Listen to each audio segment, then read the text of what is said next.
kita masih kembali dengan kelompok 4, kelompok yang hebat.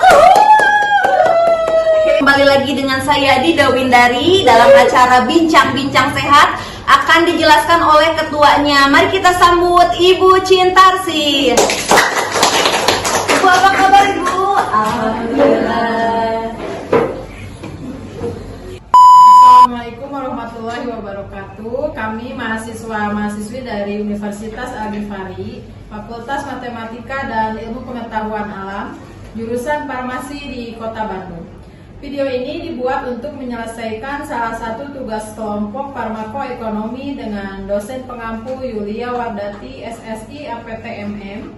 Kami dari kelompok 4 terdiri dari 11 orang yang masing-masing bekerja sama untuk memenuhi tugas ini. Sebelum membahas lebih lanjut, perkenalkan, nama saya Cintarsi sebagai ketua kelompok pada kelompok ini. Anggota kelompok yang terdiri dari: Hai, nama saya Ade Tantan Fitriani. Hai, nama saya Afriani Saktika. Hai, nama saya Adita Husnul Hatimah. Hai, nama saya Fitri Herawati. Halo, nama saya Muhammad Rizal Padiawan. Hai, nama saya Nani Suryani. Hai, nama saya Rina Santika. Hai, nama saya Sylvia Putri. Halo, nama saya Wiwit Juwita. Acara selanjutnya yaitu tentang pembahasan proposal ya, masih dengan kelompok 4 yang hebat, dengan ketua Mami Cinta dan teman-teman semuanya. Ayo kita review proposalnya. Yuhu. Sekarang kita bahas tentang proposal analisis efektivitas biaya obat antihipertensi. Sekarang kita bahas dari latar belakangnya. Hipertensi atau tekanan darah tinggi merupakan salah satu penyakit degeneratif yang membutuhkan perawatan yang lama, bahkan seumur hidup. Hipertensi adalah suatu kondisi medis yang kronis di mana tekanan darah meningkat di atas tekanan darah normal, merupakan salah satu faktor utama resiko kematian karena gangguan kardiovaskuler. 20-50% dari seluruh kematian. Menurut JNC 7 tahun 2003, didapatkan prevalensi nasional sebesar 5,3%, laki-laki 6% dan 4,7% perempuan. Pedesaan 5,6% lebih tinggi dibandingkan perkotaan 5,1%. International Society of Hypertension atau ISH telah mengembangkan panduan hipertensi yang dapat digunakan seluruh dunia untuk tata laksana kenaikan tekanan darah pada pasien 18 tahun ke atas. Adapun identifikasi masalahnya, yang pertama, bagaimana cara menganalisis efektivitas biaya pengobatan kombinasi amlodipin furosemid dibandingkan dengan kombinasi amlodipin bisoprolol di Kota Palu dalam segi farmakoekonomi. Yang kedua, bagaimana cara menganalisis efektivitas biaya antihipertensi oral kandesartan dan amlodipin pada pasien hipertensi di Kota Kediri. Yang ketiga, bagaimana efektivitas penggunaan obat antihipertensi dengan kombinasi ACI diuretik dan ARB diuretik pada terapi hipertensi di Kota Bogor. Dan yang terakhir, apa parameter outcome yang digunakan pada pasien hipertensi. Adapun manfaat penelitian untuk mengetahui analisis biaya penggunaan obat antihipertensi yang paling efisien yang sesuai dengan tingkat kualitas hidup yang diinginkan pasien. Untuk pembahasannya, hipertensi adalah kondisi tekanan darah seseorang yang berada di atas batas tekanan darah normal. Untuk tekanan darah normal sendiri itu 120 mmHg. Berdasarkan etiologinya, hipertensi dibagi menjadi hipertensi primer dan hipertensi sekunder. Mekanisme yang terjadinya hipertensi adalah melalui terbentuknya angiotensin 2 dari angiotensin 1 oleh angiotensin 1 converting enzyme. Beberapa hal yang menyebabkan hipertensi antara lain ada usia, obesitas, kolesterol, genetik, jenis kelamin, konsumsi garam, dan stres. Diagnosis hipertensi diperoleh melalui anamnesis tentang keluhan pasien, riwayat penyakit dan penyakit keluarga, serta pemeriksaan fisik. Pengobatan hipertensi dimulai dari terapi non-farmakologi, yaitu dengan modifikasi gaya hidup. Pemilihan terapi awal untuk hipertensi yang direkomendasikan oleh JNC 8 adalah ACE inhibitor, angiotensin reseptor blocker, diuretik thiazid dosis rendah, atau kalsium channel blocker untuk pasien yang bukan ras kulit hitam. Jenis-jenis golongan obat yang dipakai dalam terapi hipertensi sebagai berikut. Obat golongan diuretik, penyekat A atau A blocker, penyakit B, B blocker, AC inhibitor, antagonis kalsium, antagonis reseptor blocker atau ARB, dan vasodilator. Analisis farmakonomi merupakan cara yang komprehensif untuk menentukan pengaruh ekonomi, alternatif terapi obat, atau intervensi kesehatan lain.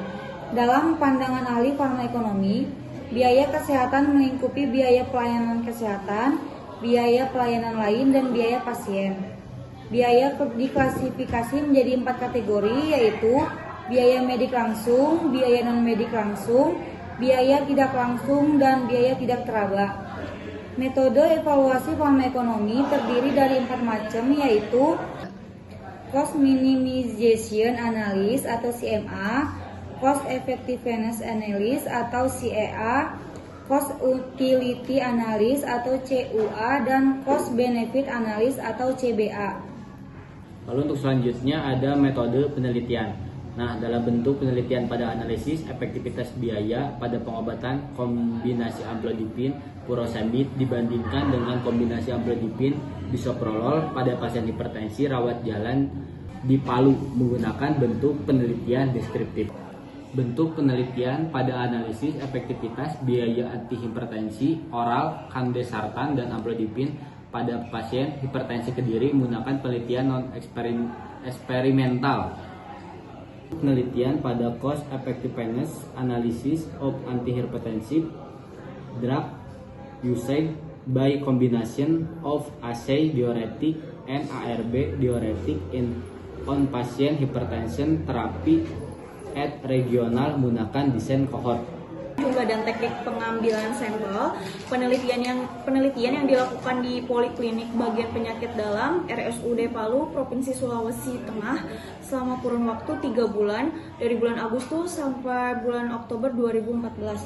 Diperoleh jumlah pasien hipertensi yang memenuhi kriteria inklusi dan kriteria eksklusi sebanyak 91 orang atau 43 pasien laki-laki dan 48 pasien perempuan. Pada pasien hipertensi rawat inap di RS Bayangkara Kediri tahun 2021 dengan penggunaan terapi dari penggunaan amlodipin sebesar 63% dan kandesartan sebesar 56,25%. Penelitian dilakukan di RSUD Bogor dari bulan Juni sampai bulan Desember 2015. Dikumpulkan 70 pasien hipertensi rawat jalan yang memenuhi kriteria inklusi dan eksklusi yang diamati selama 3 bulan. Karakteristik subjek penelitian. Mayoritas pasien hipertensi adalah pasien berusia 41 sampai 65 tahun sebanyak 62 pasien, umur lebih dari 65 tahun sebanyak 24 pasien, dan umur 25 sampai 40 tahun hanya 5 pasien sebanyak 45 orang yang menggunakan pengobatan dengan kombinasi amlodipin furosemid, di mana 25 pasien diantaranya adalah pasien yang tekanan darahnya terkontrol kurang dari 140/90 mmHg dan 20 pasien yang tekanan darahnya tidak terkontrol lebih dari 140/90 mmHg setelah evaluasi. Untuk pasien yang penggunaan kombinasi amlodipin bisoprolol sebanyak 46 pasien, di mana 25 pasien diantaranya adalah pasien dengan tekanan darah terkontrol kurang dari 140/90 mmHg dan 21 pasien yang tekanan darahnya tidak terkontrol lebih dari 140/90 mmHg. Rata-rata lama terapi pasien kelompok kombinasi amlodipin furosemid selama 34 hari, sedangkan untuk kelompok kombinasi amlodipin bisoprolol selama 35 hari. Pasien yang didiagnosis hipertensi komplikasi DM tipe 2 adalah pasien dengan rentang usia 45-54 tahun, yaitu sebesar 44%, dan persentase pasien hipertensi berjenis kelamin perempuan sebesar 73%. Hasil penelitian juga diperoleh sebagian besar pasien berasal dari ruang perawatan kelas 3 sebesar 49%. Penyakit penyerta yang diderita pasien pada penelitian ini meliputi vertigo, dispepsia, vomitus, GERD, dislipidemia, anemia, hipokalemi, hiponatremia, iskemia, stroke, bipolar, dan Parkinson dengan prevalensi vomitus paling tinggi sebesar 37%.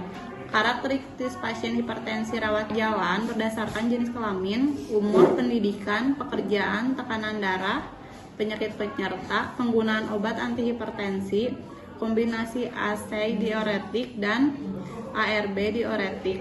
Pada RSUD Bogor tahun 2015 selama periode Juni sampai dengan Desember 2015 adalah sebagai berikut. Jenis kelamin mayoritas wanita. Usia berkisar antara 45 sampai 65 tahun. Pendidikan paling banyak perguruan tinggi dan universitas. Pekerjaan PNS dan karyawan swasta. Tekanan darah sistolik berkisar antara 160 sampai 200 mmHg. Tekanan darah diastolik berkisar antara 90 sampai 100 mmHg.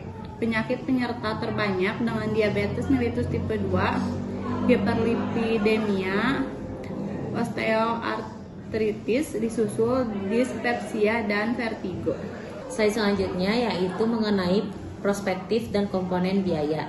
Analisis efektivitas biaya pengobatan kombinasi amlodipin furosemid dibandingkan dengan kombinasi amlodipin bisoprolol pada pasien hipertensi rawat jalan di Rumah Sakit Palu adalah perbedaan total biaya medik langsung dapat terlihat di atas, bahwa total biaya medik langsung terkecil adalah kombinasi amlodipin furosemid yaitu sebesar Rp47.022, sedangkan total biaya medis langsung terbesar adalah kombinasi amlodipin bisoprolol sebesar Rp88.760,87. Analisis efektivitas biaya antihipertensi oral kandesartan dan amlodipin pada pasien hipertensi di Rumah Sakit Kediri adalah hipertensi dengan biaya medis langsung yang paling rendah adalah pada kandesartan 16 mili penggunaan tunggal dengan Rp1.512.121